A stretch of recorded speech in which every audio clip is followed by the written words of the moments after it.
Welcome everybody. Week 6, Art of Sound. Today we have Brad Gill, who's a PhD candidate here, studying with Andrew Milne. And Brad's quite a well-known composer and percussionist, playing the vibraphone here for any percussionists who are interested in vibraphone. Co-artistic director of composer-performer collective Sideband and a member of the experimental improvisation project Mind on Fire.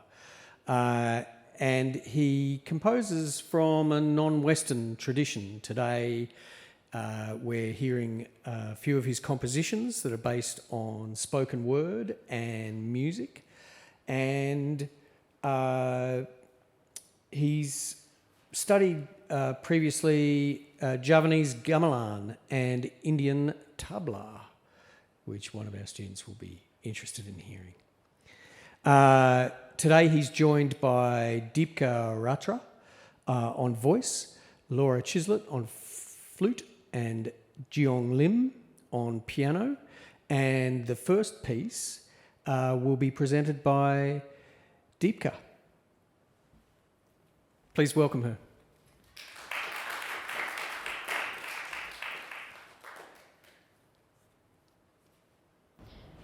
Song of Shining Eyes. My love, with your shining eyes I sing for you, your bright mind and joyous heart. My heart, you love the new, all enthusiastic, your fragile heart, restless and aflame. Brilliant, wise, with your beautiful shining eyes. Homer sang another song for Pallas Athena, Glaucopis, another wondrous, gorgeous soul. My soul, I sing for you, your heart, your beautiful shining eyes.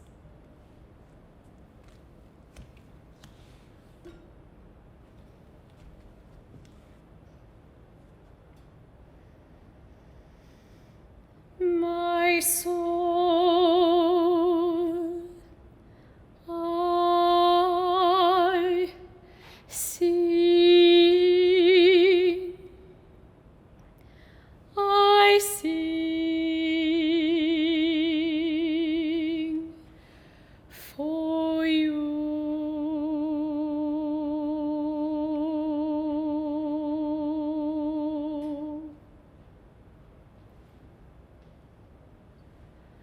Your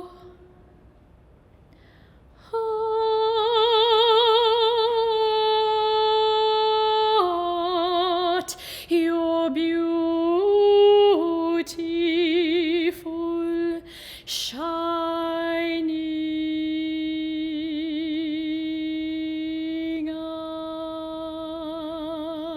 eyes.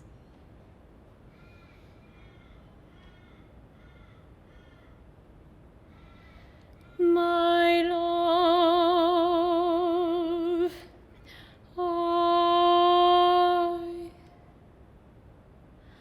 I sing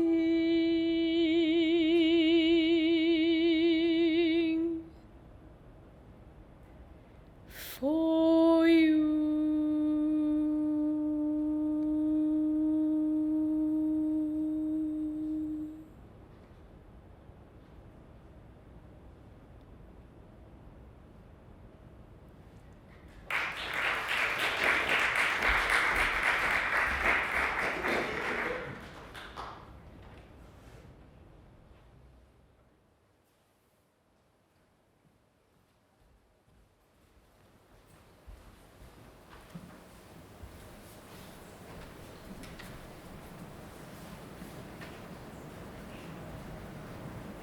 I might just say a couple of words about this piece.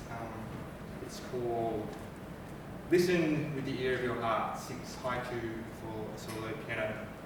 And unlike what you just heard, I'll be reading a very short 3-4 line poem, and Julian will play a series of very short, concise pieces. So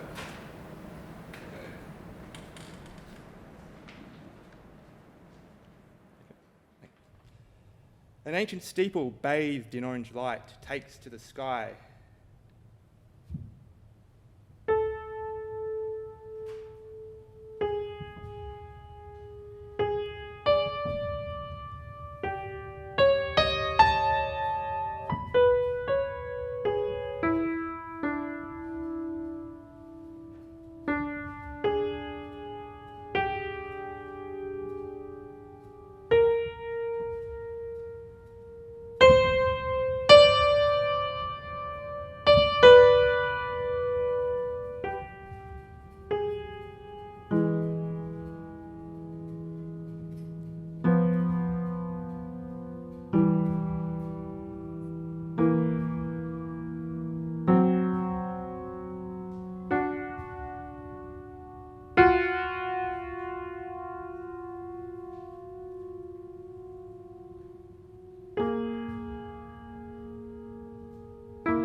Footsteps before me, behind, all around, follow like forlorn shadows.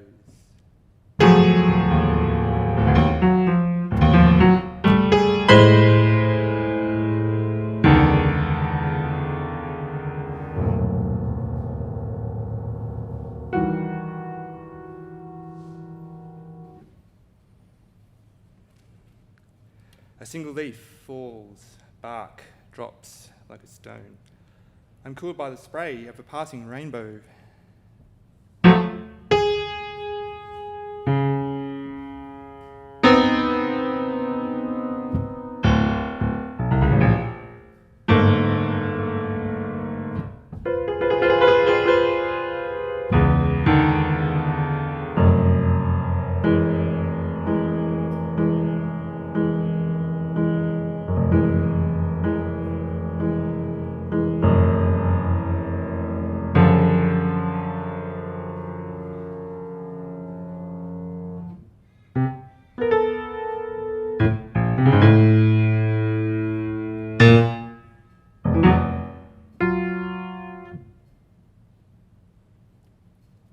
The tree before me, shriveled, dead, blossoms no more. I sit and ponder.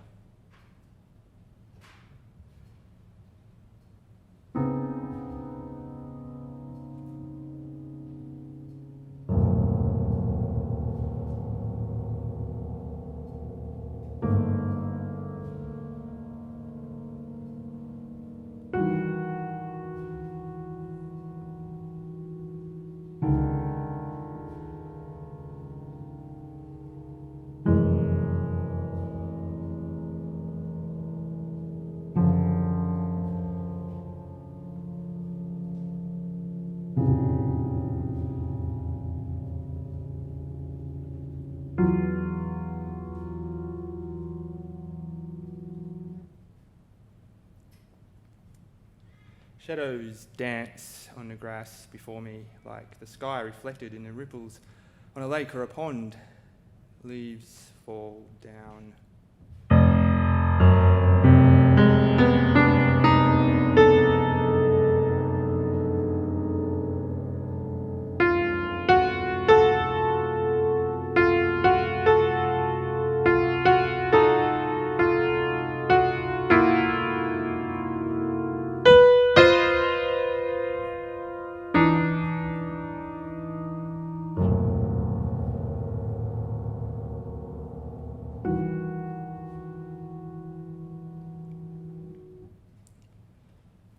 A dewdrop glistens on the tip of a grass blade. Solitary it shines, lingers, as others disappear.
Okay, so this piece I actually wrote when I was fortunate to have a residency in Mount Wilson 2 years ago.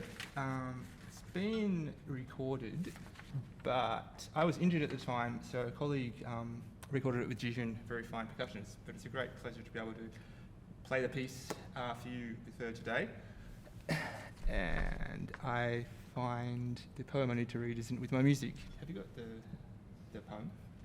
Have you got the print of the printout of the poem? Sorry, it's not. The poem.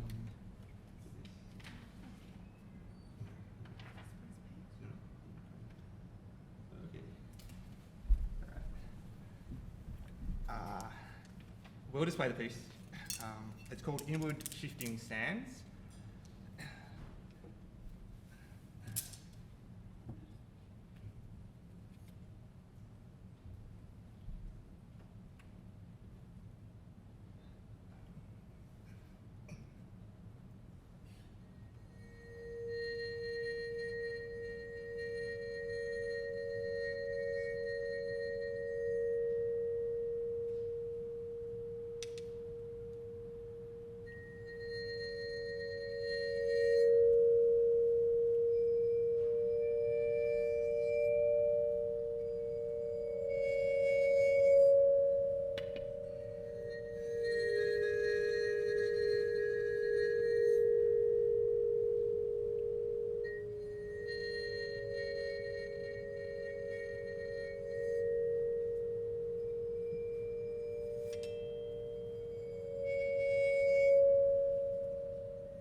Okay, so this is Deepka Ratra again and Laura Chislett. Just want to extend a special thank you to both of them. They're very fine musicians, and I've been very fortunate to work on a number of projects for flute, vibraphone and voice. This one is sort of special for me. It's the first piece where all my own poetry has been set to my own music, developed with people that I really like working with, publicly presented. So the way we're going to read it, the piece is called Charnel and Rain. I don't exactly know what's going to happen because about 2/3 of it, half of it is improvised. The final improvised section being particularly unknown. There are 2 poems by me that are sung by Deepka throughout, Rain and Charnel and Rain. So Deepka's going to read the first, then I'll read the second, and then we'll just take a moment and begin the piece. Rain. Birds start to sing as the rain of your passion and rage subsides, and your love touches me like the wind, rustling in the leaves outside my window. Charnel and Rain. Ashes to ashes, earth to dust, crumbling fields of stones, rain sodden earth.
the music.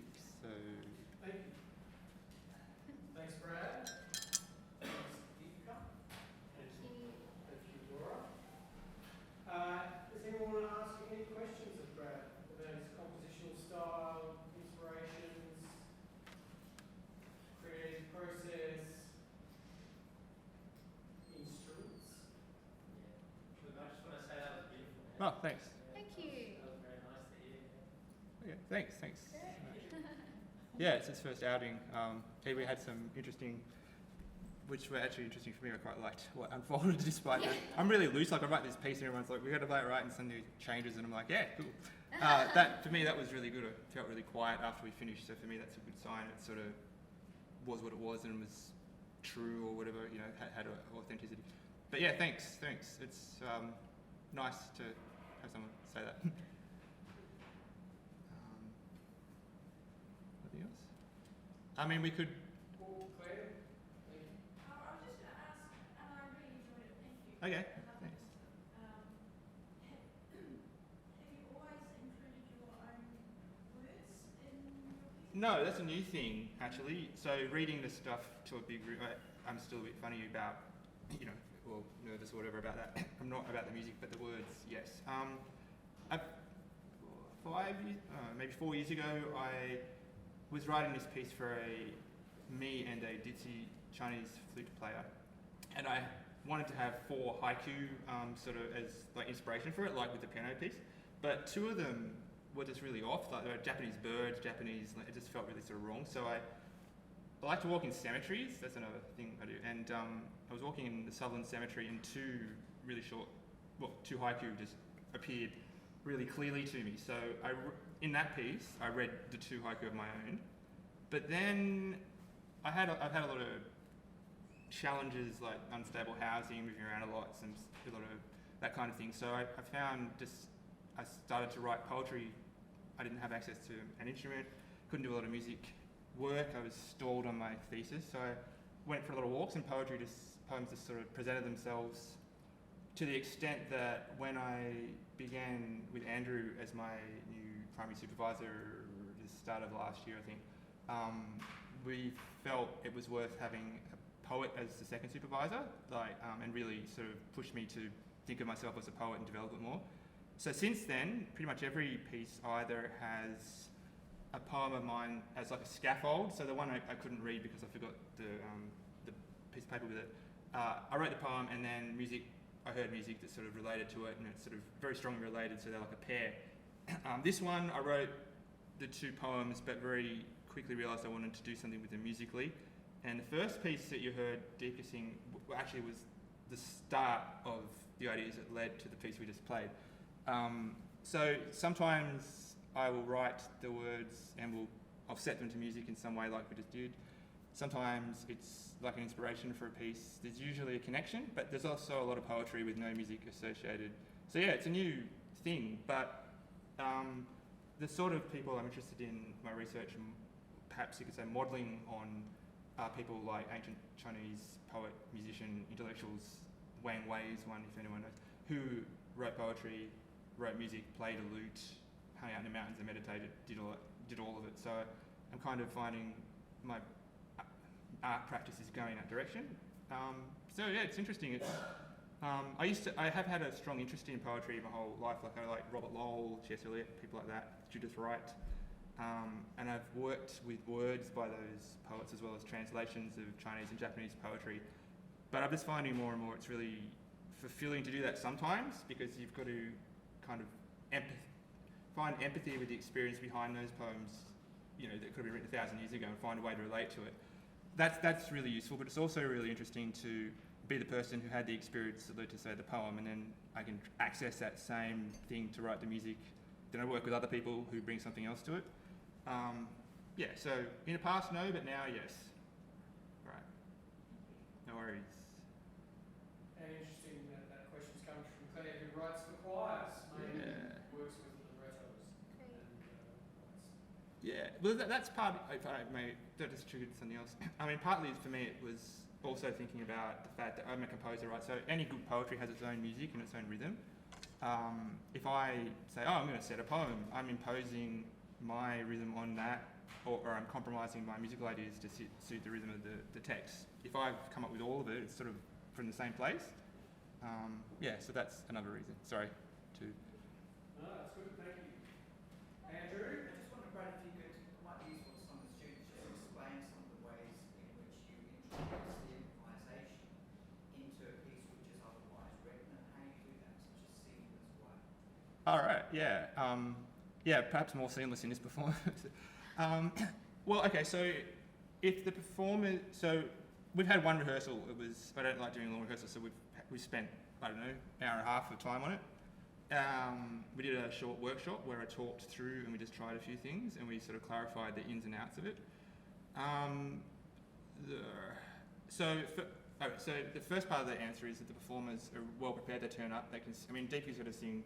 She starts on D quarter sharp over me going. So she's going to sing over that. So everyone's completely prepared. Has ideas about the piece. We have worked together before as well, but we do rehearsal. So the first thing I did in rehearsal was we just did about 6 minutes of free improvising, nothing to do with the piece, just to get into the same sort of headspace and be playing together. And then we tried running parts of the piece. The way that I have, well, in this piece, there's usually some kind of, there are different modes. I play 2 scales in the improvising sections. And me and Laura also have this mode. So the way it works in this piece is we both have those materials and I'm just instructed to use material from the opening or use those ideas freely, but also use some of the pitch material that I've predetermined. So the idea is that I've got material like scales, Laura shares it, so we have this crossing over. At the same time, we quote other parts of the piece and start to develop it freely. We sort of have an ethos of, or a sort of notion of what is right for the piece. Obviously, I won't be playing, something that's like Mozart. It's later in the piece, Deepka and Laura switch. Laura has that scale that I just played, but she starts playing some of the material Deepka had.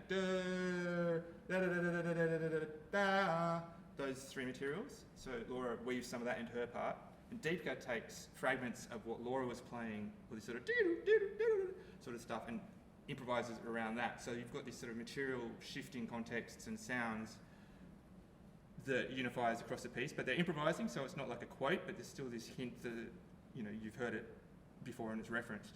Other than that, the last section you probably saw Laura Deepka looking up and singing dust. That's the sound. So at the end of the primary improvisation, we have like 4 of those, like signals for us. So it sort of shapes the piece, bookends it, and it relates to some of the sounds earlier in the piece. But we also, we ran the piece once in a rehearsal, but we did 3 goes at the improvisation sections, I think, just to get a sense of doing it, so that we collectively felt, okay, it's time now. We're listening really carefully to each other, so I want to play phonetically, but obviously I have to balance that out with what's happening. Is Laura doing something interesting? Do I want to quote some of that? You probably noticed I started doing that because Deepka sang it for a moment and Laura hammered it as well, so I just started to make it a focus. So yeah, we listen. Preparation, listening, a lot of practice. Is that? Yep. Okay. Well, thanks again for coming along. Thanks Okay. for coming so far out to Western Sydney. Yeah. Play for us. Wonderful. And to Gill at the back. Thank you. Oh, yes. And Do you want to ask anything of the players? I know you're apparently several of the audience are in a composer performer class, which I used to teach that at the Sydney Con actually. So I have a lot of respect for the idea of the unit. If you've got any questions for the performers.